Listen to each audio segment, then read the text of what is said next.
예, 두 번째 말씀 잠깐 나눌 텐데 창세기 6장 3절 말씀 한 절 제가 읽어드리고 계속해서 말씀 나누도록 하겠습니다. 여호와께서 이르시되 나의 영이 영원히 사람과 함께하지 아니하리니 이는 그들이 육신이 됨이라. 그러나 그들의 날은 120년이 되리라 하시니라. 하나님께서 이렇게 노아 홍수라고 하는 어떤 심판 과정을 거치게 돼요. 이유는 딱 하나입니다. 정말 눈 뜨고 볼 수가 없어서 그런 거예요. 우리가 애들도 그냥 때리지 않습니다. 정말 참다가 여러 번 경고를 하지만 그래도 그 경고를 무시하고 아버지 권위를 무시하고 부모의 권위를 존중하지 않을 경우에는 결국은 벌을 가할 수밖에 없게 되는 상황이 임하는 거죠. 그 인간이 이렇게 아까 자기 중심적인 삶의 패턴으로 바뀌면서 일어난 걸 문명이라고 말합니다. 우리는 문명을 대단히 좋게 얘기를 해요. 문화 어떠냐고 그래요. 그래서 심지어 무슨 굿하는 거 이런 것도 한국 문화인데 어떠냐고. 그게 간단치가 않습니다. 하나님께서 인간을 살 수 있도록 시간과 공간을 제약하셨다는 것, 이걸 우리는 한마디로 피조물이라고 그래요. 피조물이라는 것은 요새 말로 하면은 디폴트가 있다는 뜻이에요. 디폴트가 원래 값이 있단 말이에요. 이 땅에 존재하는 모든 것들은 디폴트가 있어요. 근데 이게 고장이 나기 시작을 하면 디폴트 값이 어긋나면 모든 게 다 어긋나기 시작한다고요. 그래서 우리는 리세트하지 않으면 안 되는 상황이 오는 것이죠. 근데 우리가 말하는 소위 진화론을 주장하는 사람들은 디폴트가 없다고 말하는 거나 마찬가지란 말이에요. 여러분, 이 세상에 그런 기본값이 없는 존재가 어디 있겠어요? 그래서 요새 과학적으로 깊이 들어가는 사람들은 오히려 창조론이나 그걸 창조론을 믿지 못하는 사람들도 Divine Intelligence, 어떤 그런 우리가 지적인 존재가 없으면 설명이 안 되는 게 이게 사실이거든요. 근데 어찌됐건 이 인간 존재가 그런 Divine Intelligence건 그게 하나님이건 우리가 뭐라고 이름 부르건 사실은 그분에 의해서 기본 값이 정해져 있는데 그 값을 인간 스스로 깨뜨린 거란 말이에요. 근데 인간 스스로 깨뜨릴 수 있는 조건을 자유의지라고 그래요. 우리한테는 프리덤이 줘요. 셀프 프리덤이 있단 말이에요. 내가 집을 떠날 정수도 있고, 제가 여기 이 강의를 초청받았다고 제가 그냥 끌려왔습니까? 나는 여기 와야겠다고 내가 결정하는 주체란 말이에요. 인간에게 각자 그런 자유의지가 주어져 있어요. 그래서 하나님께서는 인간에게 자유의지를 줄 만큼 사랑하셨다는 것입니다. 여러분, 사랑이란 자유의지를 허락할 만큼 사랑하는 거예요. 짐승들한테는 그런 게 없어요. 근데 그런 게 없기 때문에 디폴트대로 움직인다고. 예를 들어서 남대천 연어가 말이죠, 강릉에서 강원도에서 태어나면은 거기서 여러분 생명이 태어났을 뿐인데 이게 내려와가지고 동해안으로 나와가지고 말이죠, 남태평양, 북태평양을 한 바퀴 돌아가지고 3만 킬로를 유영을 해서 다시 자기가 알을 깐 곳으로 간다는 게 말이 됩니까? 어떤 인간이 그렇게 찾아오겠어요? 근데 그런 디폴트가 있다고요. 모든 짐승들은, 철새는 때만 되면 왔다 갔다 돌아간다고요. 근데 인간에게는 그런 디폴트대로 움직이는 것이 아니라 인간의 자유의지대로 움직일 수 있는 만큼 사랑한다는 뜻이에요. 여러분, 저는 제가 사랑하기 때문에 제 아내가 어디를 가라 상관하지 않습니다. 너는 집에만 있어라 이러지 않는다고. 예를 들어서 저는 아이가 점점 사랑하기 때문에 이제 가서 유학도 가라 그러면 네가 가서 네가 사랑하는 여자 데려와라. 내가 좋아하는 사람 따로 있지만. 그래서 저는 아들 둘이가 자기 원하는 사람들하고 결혼했지 내 원하는 사람하고 결혼 안 했어요. 그러나 내 아들이 사랑한다고 택했기 때문에, 내 아들을 사랑하기 때문에 데려온 두 며느리도 똑같이 나는 사랑할 뿐이라고. 그런 자유의지를 줬다는 건 여러분 사랑의 클라이맥스예요. 클라이맥스. 근데 그 자유의지를 가지고 엉뚱한 데 쓰게 되면은 이게 죄가 된다는 말이죠. 그래서 이 죄가 점점 급속도로 이게 한번 뭐 버그가 생기거나 뭐가 뭐 옛날에는 그 도스가 고장이 나면은 이 기기를 못 쓰게 만들어 버린단 말이에요. 못 쓸 만큼 이게 변하는데 문제는 이게 그 확산되는 속도가 너무 빠르다는 게 문제예요, 사실은. 그래서 하나님께서 첫 번째 조치가 수명을 줄이는 거예요. 이 1000년씩 살게 해놓으니까 문제가 보통 심각하지 않아. 100년으로 줄인 거예요. 100년으로 줄였다라고 얘기를 합니다, 어쨌건. 그리고 사실은 우리가 이제 성경 전체를 요약하면은 인간이 망가져도 컨틴전시 플랜이 있단 말이에요. 플랜 A, 플랜 B. 여러분, 하나님이 전지전능하다면서 인간이 고장나는 걸 그냥 버려두겠어요? 죄 짓는 걸 그냥 두겠냐고요? 하나님께서는 네가 그러면 정령 죽는다 라고 말할 때부터 죽지 않도록 할 방법이 있는 분이란 말이에요. 저는 그 점에서 하나님이라고 인정하는 거예요. 하나님의 이름을 갖다가 여러분 출애굽기라는 데를 보면 출애굽기라는 게 중요합니다. 출애굽이란 엑소더스예요. 엑소더스의 원래 뜻은 길을 벗어난다는 뜻이에요. 애굽이 가는 길, 이집트가 가는 길, 제국이 가는 길, 권력이 가는 길을 벗어나는 게 엑소더스예요. 근데 이 제국이라는 데가 워낙 죄로 물들어 있기 때문에 하나님께서 자기 백성들을 끌어낸단 말이에요. 거기서부터 끌어내는 거. 이게 여러분 교회 시초입니다. 교회 출발입니다.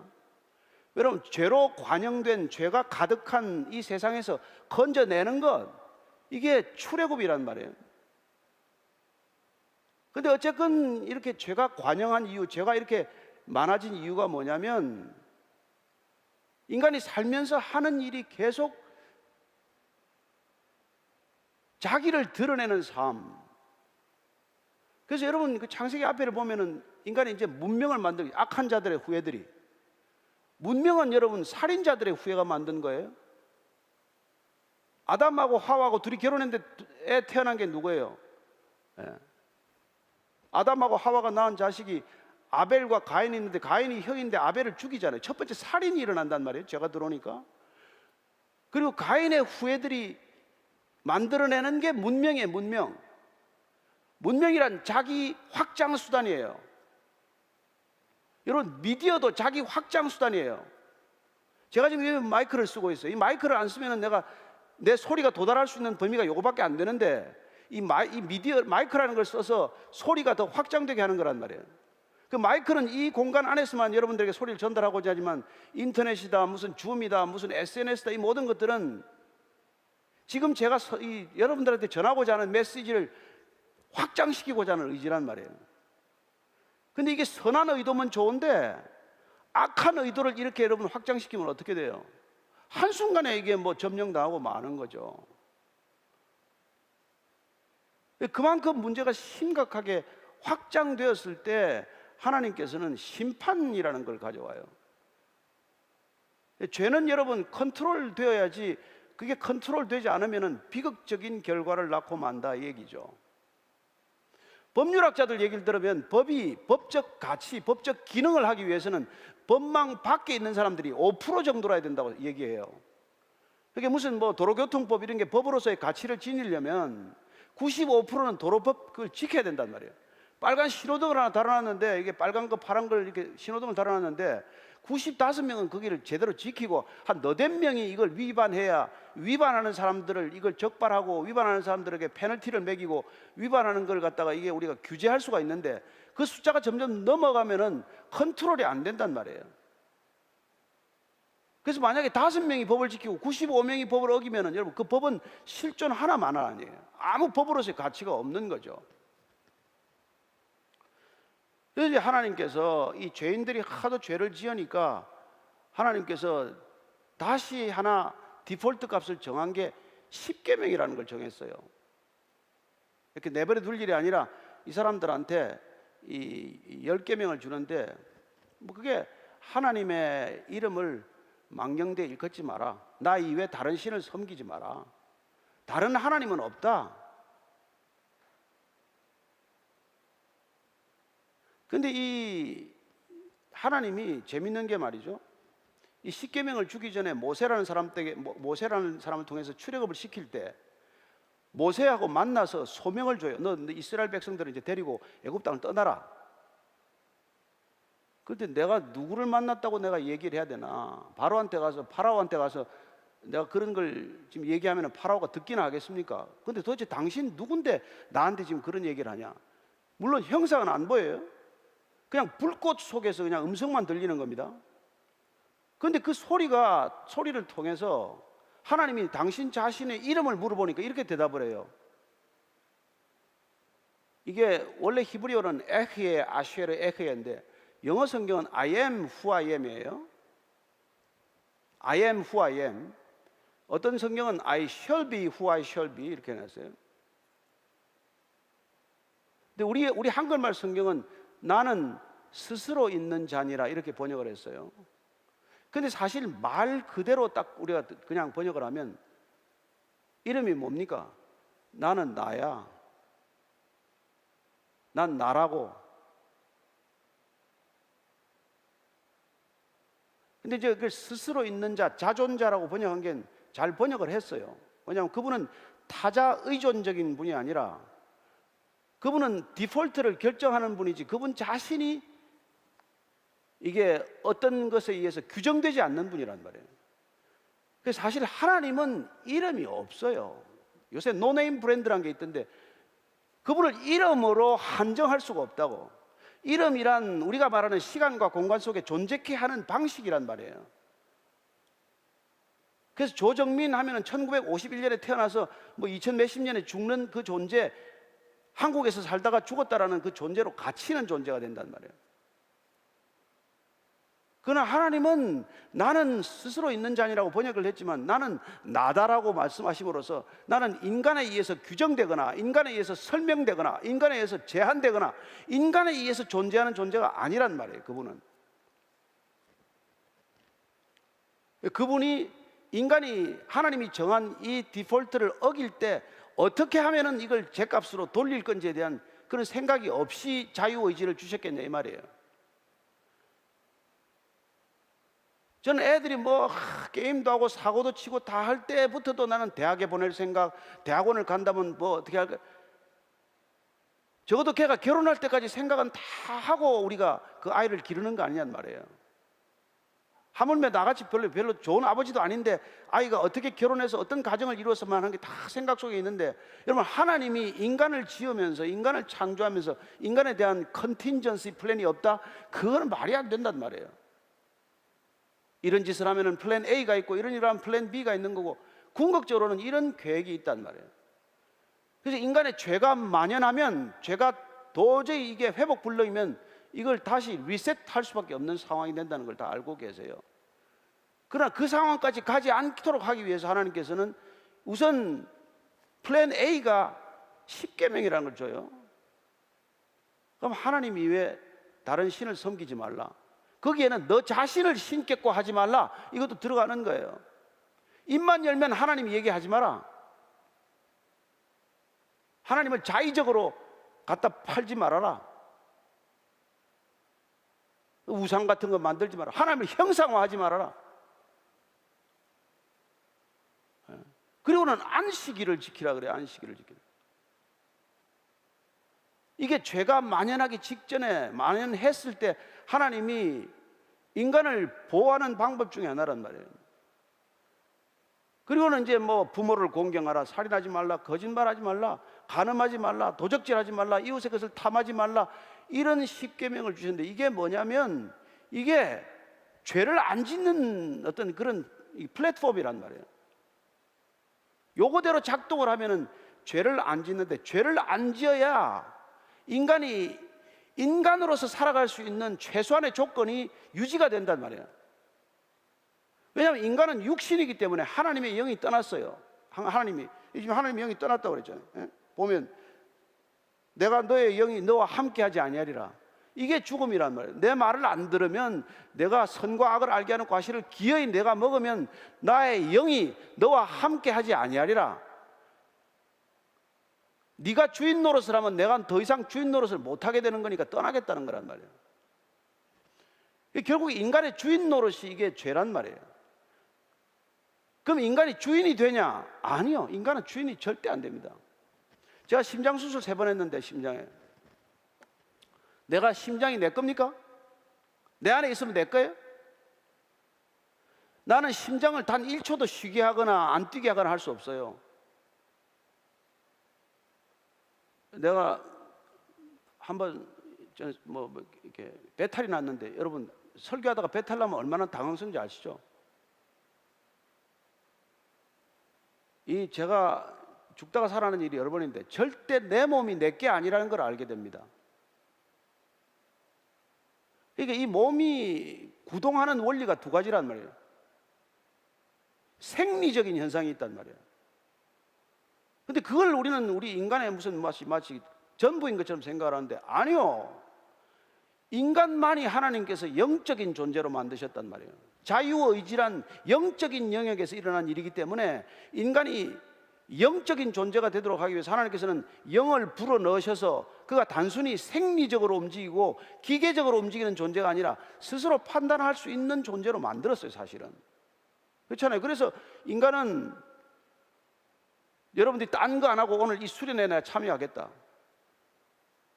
라고 결정을 한 게 나 같지만은 사실은 그런 생각을 하도록 하는 배후의 영적 존재에 대해서 우리가 무지하단 말이에요. 내 몸은 내가 끌고 오지만 내 생각은 누가 끌고 오는지를 우리가 잘 모른다고. 그런데 인간의 생각을 생각해 하고 생각을 끌고 가는 그런 존재를 우리는 스피리추얼리티, 영적인 존재라고 말한단 말이에요. 그래서 여러분, 같은 어려움이 와도 어떤 사람 자살해요. 왜냐하면 귀 속에다 대고 너 죽어라. 어떤 사람은 점점 더 어려움과 맞서서 이겨내요. 주저앉지 마라, 일어나라, 자리를 털고 일어나라, 이런 얘기를 듣는단 말이에요. 그러면 죽었다가도 죽을 것 같은데 살아나는 사람이 있는가 하면 살만한 사람인데도 죽어요. 누구죠? 교도소장 하다가 요새 막 하는 분, 자살하는 사람 얘기 들어오면은 꼭 귀에다 대고 죽으라는 얘기를 수없이 듣다가 자살한다는 거예요. 그리고 살인범들이 들어오면은 내가 왜 그러다 왔는지 모르겠다. 내가 그때 미쳤지, 내가 눈이 감겼지, 내가 씌었지, 내가 왜 사람을 죽였는지 모르겠다는 거예요. 지가 죽여놓고? 아니에요. 인간이 그렇게 간단치 않습니다. 이 죄를 인정하지 않고 죄가 뭔지를 모르면은 여러분 누구 노리게 된단 말이에요. 그래서 그런 죄가 하나님과의 관계가 끊어지면 그걸 죽음이라고 말하는데, 하나님께서는 이제 넌 죽었다라고 말하는 이유가 육신이 죽었다가 아니라 나하고 관계가 끊어졌기 때문에 너는 죽음의 존재로 가는 거란 말이에요. 근데 그렇게 되면 이게 누구 밥이 되냐면 이게 정말 엉뚱한 영적 존재의 밥이 되고 만단 말이에요. 하나님이 그게 안타깝기 때문에 플랜 A, 자 10계명이라는 이제 프레임을 준다면 이 프레임을 잘 지키면 내가 이른바 말하는 이렇게 evil spirit이나 악한 영적 존재가 데몬처럼 제 집처럼 드나들지 못하도록 하는 거란 말이에요.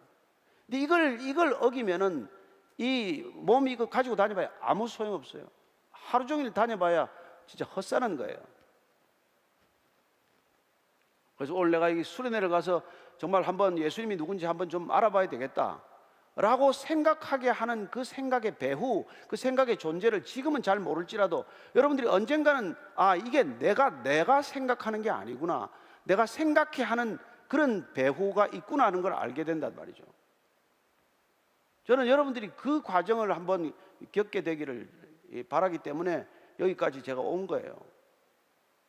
신앙생활도 자꾸 우리가 헷갈리는 거는 자꾸 내 경험에 의존하고 내 생각에 의존하면 신앙은 절대 자라지 않아요. 변하지 않습니다. 그러나 하나님이 뭐라고 하시는지, 영적 존재, 우리가 말하는 성령, 홀리 스피릿, 우리가 악한 영이 아니라, 더러운 영이 아니라 그 영이 우리에게 말하는 소리를 듣기 위해서 우리가 성경을 보는 거란 말이에요. 근데 어쨌거나 하나님께서는 이 악이 세상에 만연하고 죄가 세상에 만연하기 때문에 이 세상이 여러분 이미 고쳐 쓰기가 어렵게 돼 있어요. 그래서 지금 노아의 홍수라는 거는 이 세상 자체에 피조된 세상 전체를 한번 리셋하는 거 아니에요? 다시 지금 그 시점에 지금 다가왔단 말이에요. 지금 코로나 다음에 뭐가 있다고 생각을 하세요? 저는 이 죄악이 만연하기 시작을 하면은 몇 가지 증세가 있어요. 성경에서는 그게 다 나와 있습니다. 사람이 자기 자신을 과도하게 사랑하게 돼요. 남의 불행에 대해서 아무 관심이 없어요. 그래서 이렇게 애터미가 무슨 뭐 그냥 비즈니스나 잘 하지 뭐 사람들 불러다 모아놓고 저렇게 목사까지 불러다가 저렇게 얘기를 하나, 이걸 처음에 이해 못하는 분들이 들어 계시지 않겠어요? 근데 이거 애터미 해가지고 10년 만에 2조가 되었다는데 이게 뭐 또 10년 있다가 20조가 된들, 여러분 그게 한 영혼이 살고 죽는 거하고는 별 관계가 없어요. 예수님께서는 천하보다도 귀한 한 영혼이라고 말하는데 그거 우리가 알아듣겠습니까? 이 지구 전체하고 한 영혼하고 바꾸더라도 한 영혼을 건지겠다고 하는 분인데 그 말을 우리가 어떻게 이해를 하겠어요? 그럼 만약에 이게 우리가 이게 실제가 아니고 이게 일루전이다, 이게 환상이다, 영혼이 실제다, 그러면 이건 아무 가치가 없는 거죠. 우린 지금 마치 스크린을 하나 보고 있는 거나 마찬가지니까. 이거는 그냥 플레이가 끝나면 다 지워지고 말 것들인데. 그러니까 제가 어릴 때 옛날에 우리 장자라는 책을 보면은 나비가 꿈에 인간이 되었는지 내가 인간이 꿈에 지금 나비가 되었는지를 모르겠다라는 그런 얘기가 나오잖아요. 우리가 지금 어떤 게 실제인지를 모르고 산단 말이에요. 우리는 시간과 공간이라고 하는 실제 속에 사는 것 같지만은 아니요, 이게 그렇지가 않단 말이에요. 우리는 그냥 3차원이 전부인지를 알잖아요.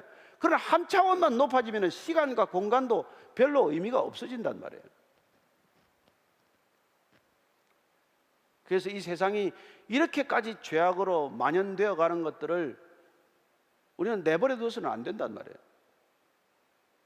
그리고 이 세상의 끝이 오더라도 한 영혼을 건지는 일, 여러분들이 정말 죄로부터 자유로워지는 일.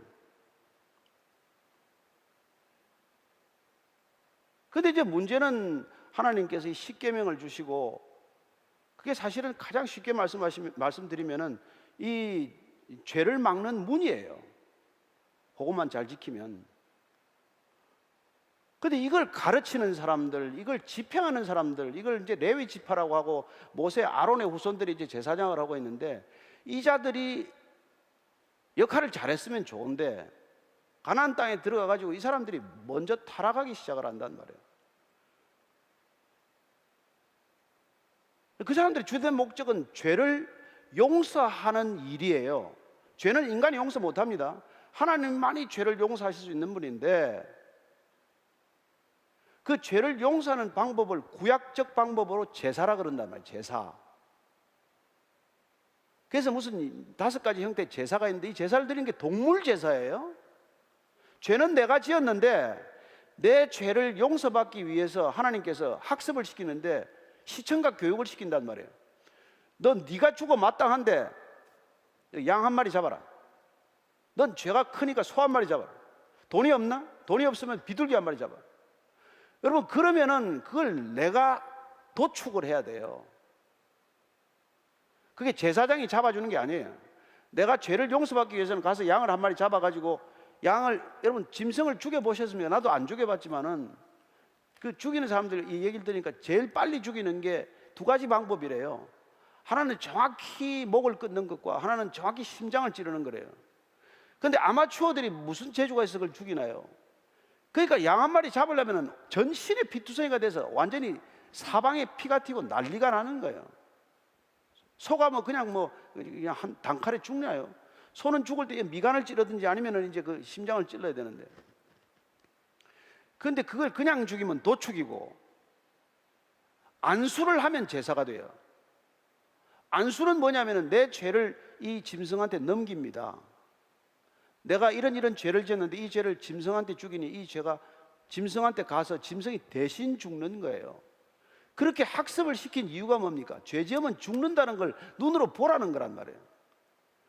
근데 이게 정작 한 번, 두 번 하다 보니까 죄 좀 짓다가 뭐 또 제사 한 번 더 지내면 되지 뭐. 이게 죄가 산업이 되고 만 거란 말이에요. 그리고 레위인들은 죄 산업을 관리하는 비즈니스맨처럼 변하고 만 거예요.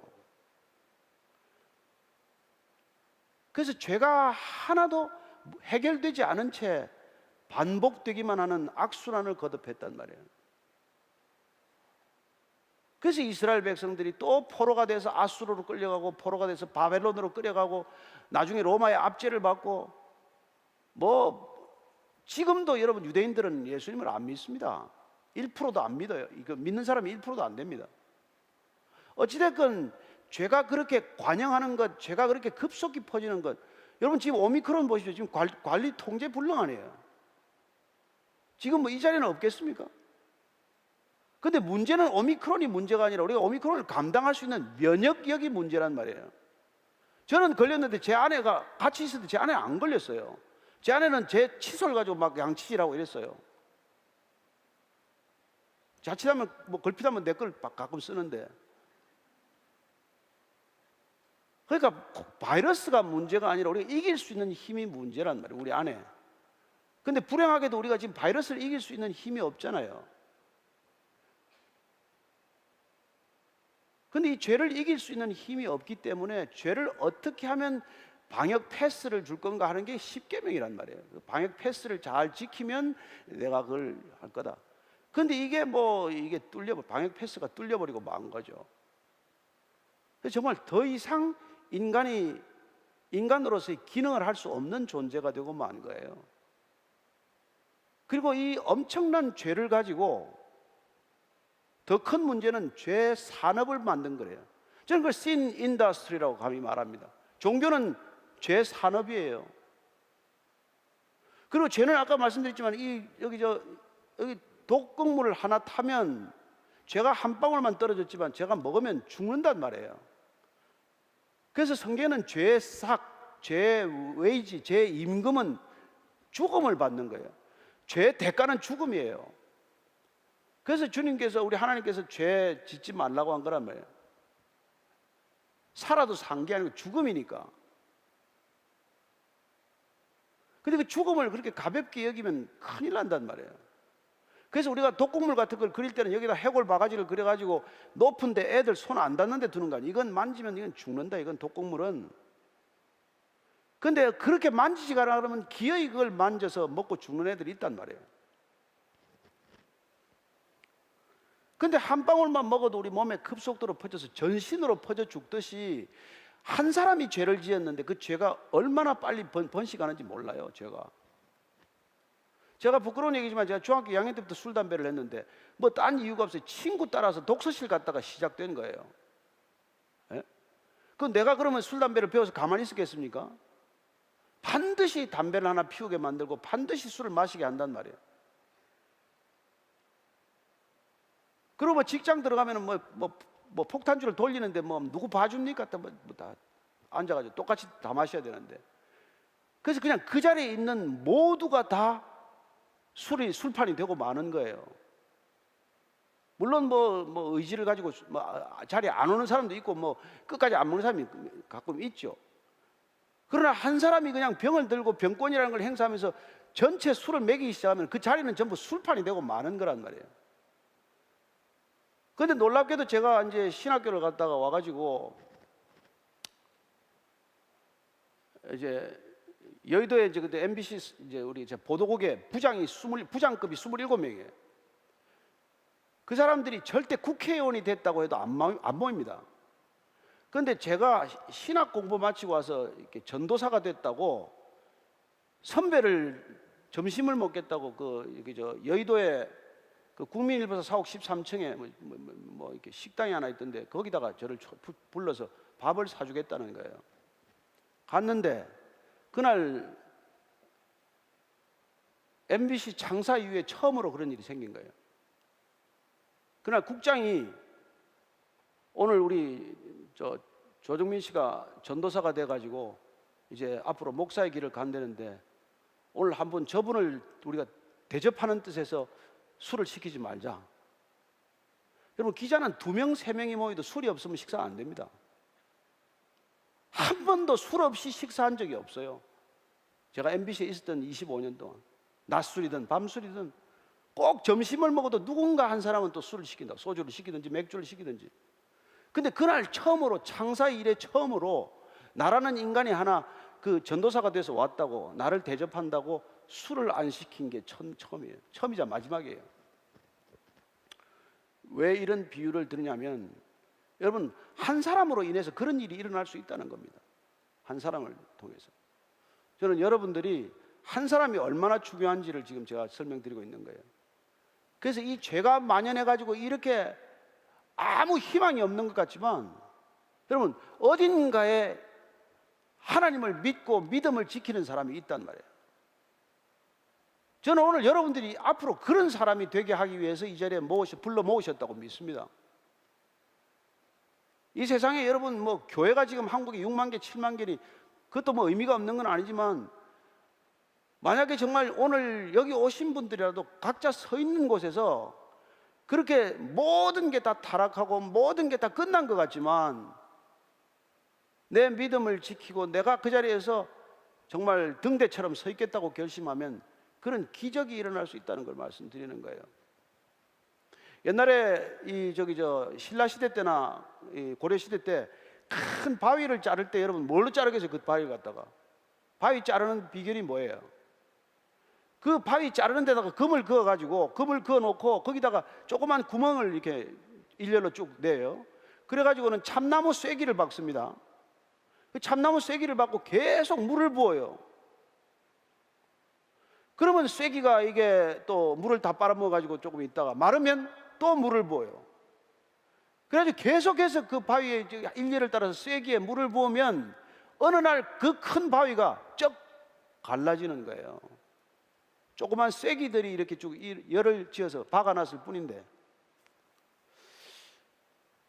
저는 이 세상에 아무리 죄악이 만연해도, 죄로 가득하더라도, 모든 사람이 여러분 다 뇌물을 받아도 안 받는 사람 하나가 기준이라는 걸 기억하십시오. 모든 사람이 다 바이러스에 감염돼도 안 걸린 사람이 정상이지, 많은 사람이 걸린다고 걸린 게 정상이 아니란 말이에요. 우리는 지금 죄가 가득한 사회를 살고 있어요. 왜? 보면 아니까, 여러분. 그래서 이런 시대를 살아가기 위해서는 우리 곁에 있는 사람이 기준이 아니라는 거예요. 여러분 주위에 성공했다는 사람이 기준이 아니란 말이에요. 저도 제가 제 언론계에서 성공했다고 믿는 사람이에요. 믿고 살았던 사람입니다. 그러나 아까 말씀드렸다시피 성공하는 사람들은 그게 특징이 남의 에너지 뽑아 쓰는 전문가란 말이에요. 여러분 삼성전자에 가면은 연봉을 20억, 30억 주면 그냥 줍니까? 삼성전자에 있는 사람들 피는 뭐 파란색이래요. 붉은색이 아니고.